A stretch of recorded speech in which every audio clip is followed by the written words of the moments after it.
guys are out helping our residents, and the criminals are preying on our residents. But guess what? In Hillsborough County, you're going to pay the price. We're going to prosecute you to the fullest extent of the law. Criminals face harsher penalties, as a matter of fact, during a state of emergency, which we were in last week. We are in one now. And you better believe that I will make sure that they face the music. The crimes that can be enhanced as of now include burglary, robbery, theft, contracting without a license. I'll tell you what though, everywhere I went this week, people were talking about the storm, what was going on, their electricity, and they were talking about a dog named Trooper.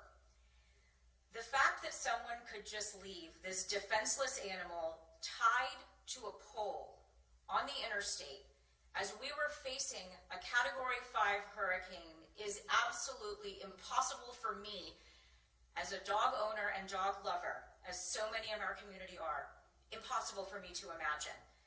Trooper touched the hearts of a lot of people, not only in Hillsborough County, all across the country, including mine.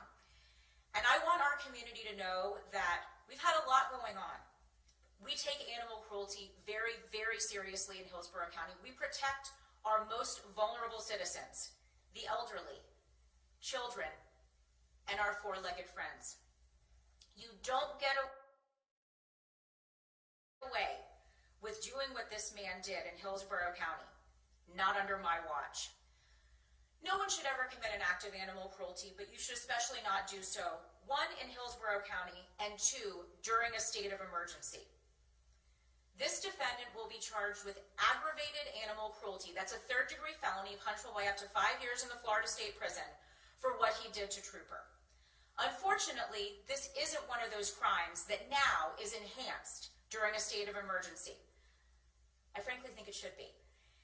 And I believe that it's time that once again, lawmakers take a look at adding animal cruelty to the list of crimes that can be enhanced during a state of emergency.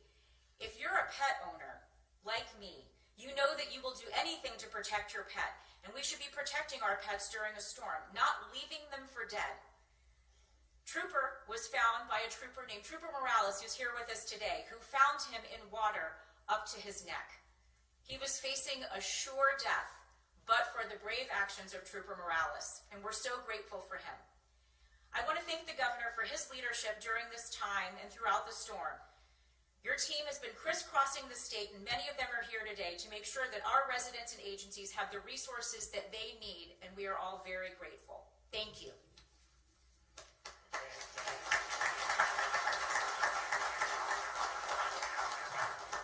Thank you. As you can tell, it's not a coincidence that crime we've experienced such a tremendous, significant crime reductions since your partnership the last 2 years. Madam State Attorney, thank you for everything that you do. Thank you for your partnership. In times like this, after facing 2 major storms, you can't get through this without help. Governor, that help always starts with you. Out of the 4,000 employees here at the Hillsborough County Sheriff's Office, we've had 80 employees that have been impacted by this latest storm.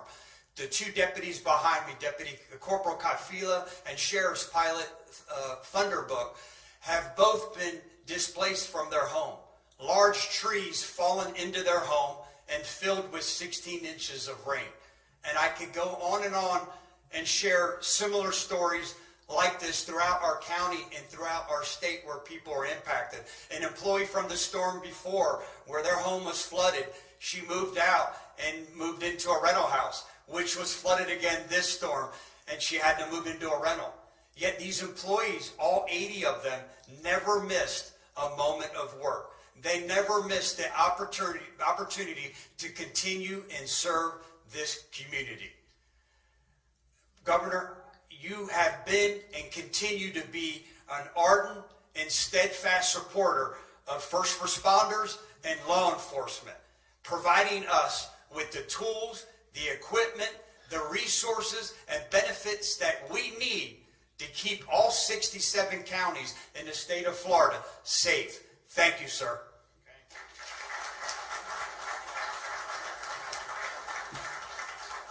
Governor, thank you for having me here today on behalf of the Florida Highway Patrol and its nearly 2,000 state troopers who work day in and day out to support amazing professional law enforcement agencies like Hillsborough County Sheriff's Office. Sheriff Cronister, you are an outstanding leader. We're honored to work with you. We're honored to fill that gap where necessary and serve the public as a partner with your agency and with every other law enforcement agency in the state of Florida. I think you hit it on the head, Sheriff, about law and order. What does that allow us to do when we have a governor, when we have a state attorney that really stands behind law enforcement? And I think that these two storms, and really the full spectrum of storms that Florida has seen through the leadership of Governor DeSantis, is that when the criminals know that there's going to be a price to pay, it allows and it empowers law enforcement to serve other needs in the community simultaneously. We can both enforce the law and serve our citizens in very unique ways, whether it's driving a skid steer, whether it's doing search and rescue, whether it's moving debris out of the roadway and getting Florida back on its feet. I know that I speak for the Florida Highway Patrol when I say that we take honor and pride in doing those duties, and that is a direct reflection of Governor DeSantis' leadership, standing behind us and letting the bad element know that that's not going to stand in the state of Florida. And I say, as a former prosecutor and as a former and now current law enforcement officer, how amazing it is to have a prosecutor like you, State Attorney Lopez. We in law enforcement know that we can do all the work on the street, but if it's not received and prosecuted passionately by your office, then what is it really worth, right? And so I'm prideful for a lot of reasons today, being in this room with law enforcement officers. One of those reasons is standing next to the governor. One of the other reasons is Trooper Morales, who is just a regular trooper working his shift in a storm when he found a dog that's now named Trooper, and he took that extra step, extra mile, and saved that dog. But it didn't stop there. What I can tell you is, while I wasn't involved in the investigation, I followed it closely. Trooper Morales worked diligently through an emergency, doing all of his duties, working with your office, who was, by the way, outstanding, proactive, helped us secure a warrant, and that defendant is now in jail on a felony charge. That's the type of law enforcement that this leadership brings to the state of Florida. So we thank you, Governor. The other issue that the sheriff covered already is, in your community alone, you said 80 deputies were impacted. Fortunately, being a statewide agency, I think we only had 3, at least in this county, that were severely impacted. But one of them is here today, Captain Quinville, who's the Special Operations District Commander for this area. I think you're going to have an opportunity to speak in a moment. But I had an opportunity to speak with the captain last night. And first of all, Governor, we're delighted to have the financial support, and the PBA and all these other organizations I know will distribute it in an impactful way to our law enforcement officers. But what I took away from my conversation with the captain was, when I asked what is it that the Highway Patrol could do at this point for you, and for just a little bit of background, a tree fell on her roof in the middle of the storm, big hole in the roof, the electrical system was taken out, she was flooded in. The one comment that stuck with me, and this is not unique to the Florida Highway Patrol, it is not unique to the Hillsborough County Sheriff's Office, but it is unique, I think, to law enforcement and first responders. Her response was, "Sir, I just want to be able to get back to work. I want to be with my troops. I want to be able to serve this community. And so anything you can do to help me get back to work, that's what I really want to do." And that is law enforcement in the state of Florida under Governor Ron DeSantis. That is law enforcement under the leadership of state attorneys like State Attorney Lopez and our other strong prosecutors that hold people accountable.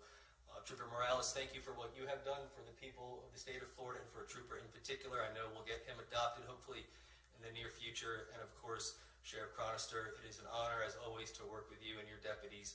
What a professional and impactful law enforcement agency. Thank you for having me here today, Governor. Okay.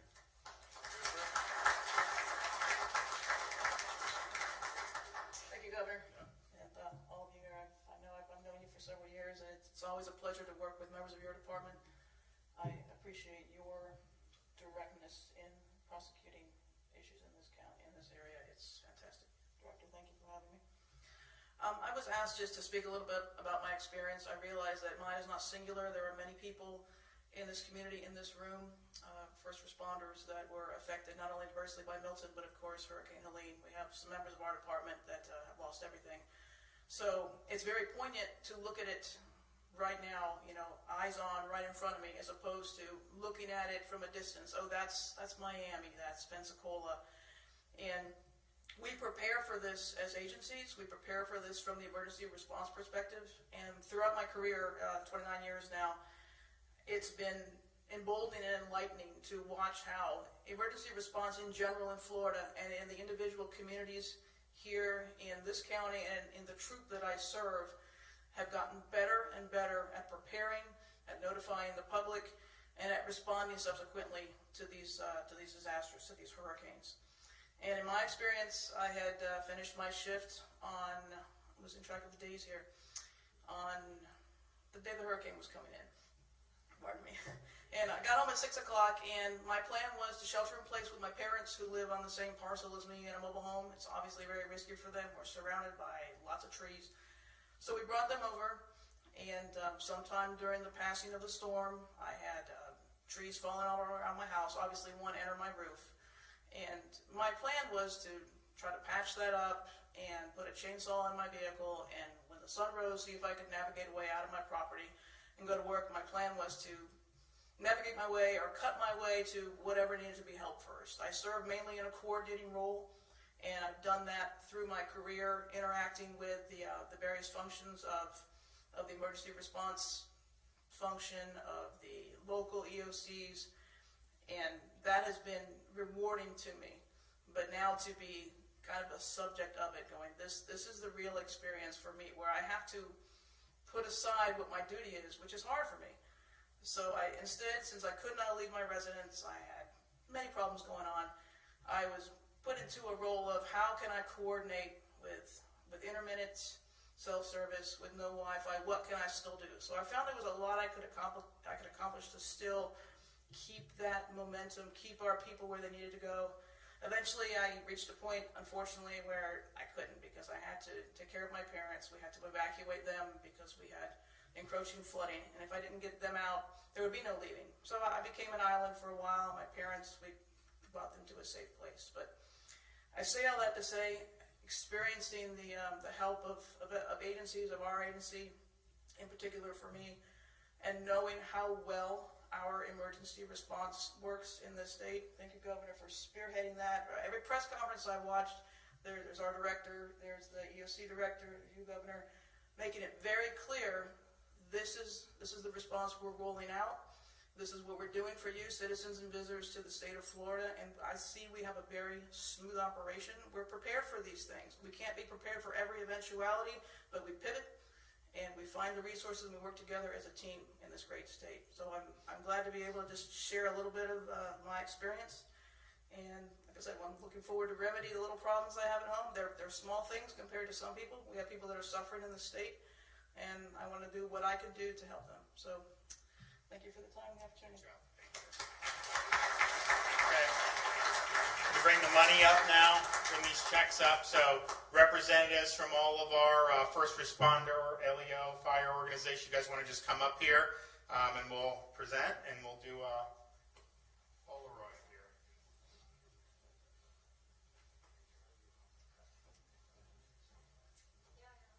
Firefighter. Yes, sir.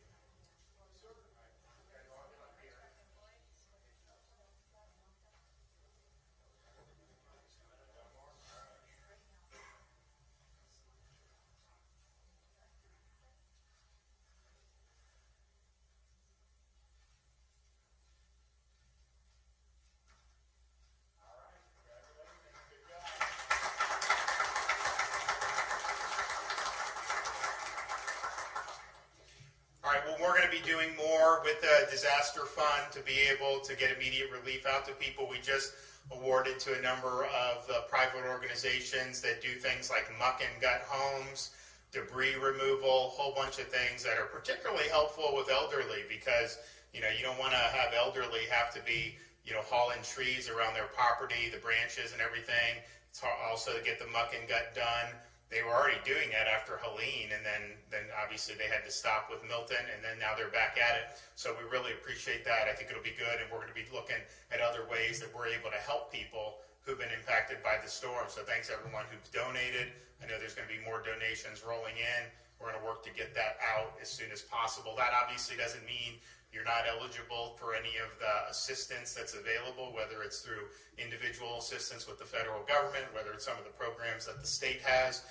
You can obviously take advantage of all that, but these organizations will come, they'll show up at your house, help you out, and it's a really, really good service to have. And then finally, just say, we're preparing for the storm. There's obviously a lot of moving parts.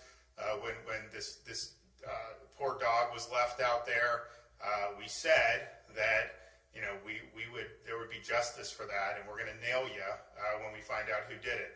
And that's exactly what they're doing here in Hillsborough County with State Attorney Lopez. So I'm glad that there's going to be accountability. I think people want to see that, and it just shows that we take this very seriously, and we expect you to treat animals well in the state of Florida. Okay, do we have any questions? Okay, God bless everybody. Take care.